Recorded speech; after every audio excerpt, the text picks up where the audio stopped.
क्या आपको पता है कि आपके आइसक्रीम, केक, पेस्ट्री या फिर कहा जाए कि चॉकलेट खाने से, शैम्पू, साबुन, डिटर्जेंट या फिर माउथ वॉश को यूज करने से इंडोनेशिया और मलेशिया के जंगल कटते चले जाते हैं। और अब ये कहेंगे कि इन सभी चीजों का वहां के जंगल से क्या रिलेशन, लेकिन रिलेशन है। इन सभी चीजों को जो प्रोडक्शन होता है, इन सभी चीजों का जो प्रोडक्शन करने के लिए एक कॉमन सी चीज होती है जिसे कहते हैं पाम ऑयल, यानी ताड़ का तेल। ताड़ एक पेड़ का नाम है जिसके फल से ये ऑयल बनता है। इस ताड़ का जो प्रोडक्शन है वो इंडोनेशिया और मलेशिया में सबसे ज्यादा होता है। ताड़ का जो तेल है पूरे इंटरनेशनल मार्केट में इसका डिमांड सबसे ज्यादा है। ये सस्ता होने के कारण इसका जो कंजम्पशन है पूरी दुनिया में सबसे ज्यादा होने लग गया। सन 2015 में इसका जो कंजम्पशन है लगभग 61 मिलियन टन तक का था और अभी के समय में इसका कंजम्पशन बढ़कर 85 मिलियन टन तक का पहुंच चुका है। ये ऑयल सस्ती होने के कारण इसका जो कंजम्पशन है वो बढ़ने लग गया। अब कंजम्पशन बढ़ने के कारण इसका प्रोडक्शन की डिमांड भी बढ़ने लगी। अब प्रोडक्शन के लिए जो इंडोनेशिया है और मलेशिया पर दबाव बनने लगा।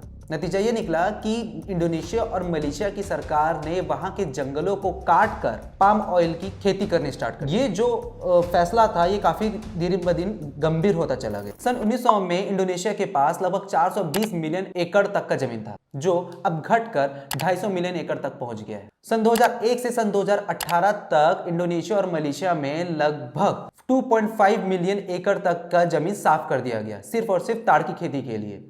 और ये जो एरिया है न्यूजीलैंड देश के बराबर का है। इंडोनेशिया और मलेशिया दोनों मिलकर पाम ऑयल का जो प्रोडक्शन है पूरी दुनिया में उसका 90% हिस्सा खुद रखते हैं, यानी कि 90% का जो प्रोडक्शन है सिर्फ इंडोनेशिया और मलेशिया देश ही करते हैं। इसी कारण वहां पर जो जंगलों की जो सफाई है वहां पर सबसे ज्यादा की जा रही है।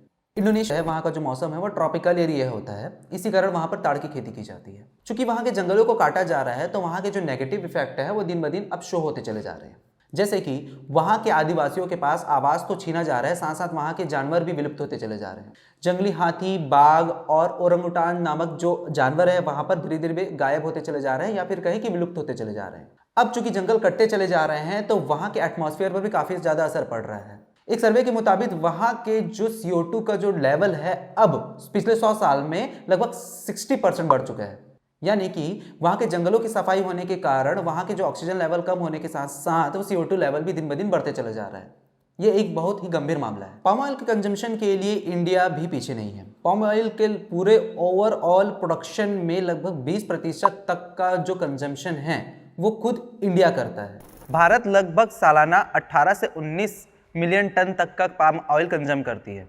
हमारे रसोई में जो खाने का तेल यूज होता है उसमें से 2/3 हिस्सा पाम ऑयल होता है। अब इससे अंदाजा लगा लीजिए कि हमारे चारों तरफ पाम ऑयल ना होते हुए भी पूरी तरीके से हम पाम ऑयल से घिरे हुए हैं। पाम ऑयल का हमारे डेली लाइफ में बहुत ज़्यादा यूज बढ़ता चला जा रहा है, किंतु अगर इसका रोका नहीं गया तो शायद इंडोनेशिया में जंगल कटते चले जाएंगे और जंगल कटने का जो प्रभाव है वो आपको सबको पता है। भारत सरकार पाम ऑयल के लिए इंडोनेशिया और मलेशिया जैसे देशों पर निर्भर हटाने के लिए वो खुद पाम ऑयल का प्रोडक्शन करना चाह रही है। इसके लिए वो अंडमान निकोबार जैसे राज्य का इस्तेमाल करना चाह रही है। 18 मिलियन टन से 20 मिलियन टन तक का जो हमारा कंजम्पशन है उसको तो पूरा नहीं किया जा सकता, इसके लिए हमको दूसरे देशों पर निर्भर रहना ही पड़ेगा।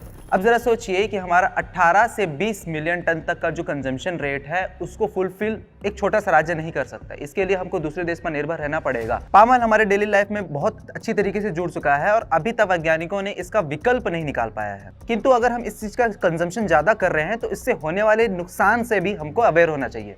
इसके कारण जो जंगल कट रहे हैं उसका हमको भरपाई आज नहीं तो कल जरूर करना पड़ेगा।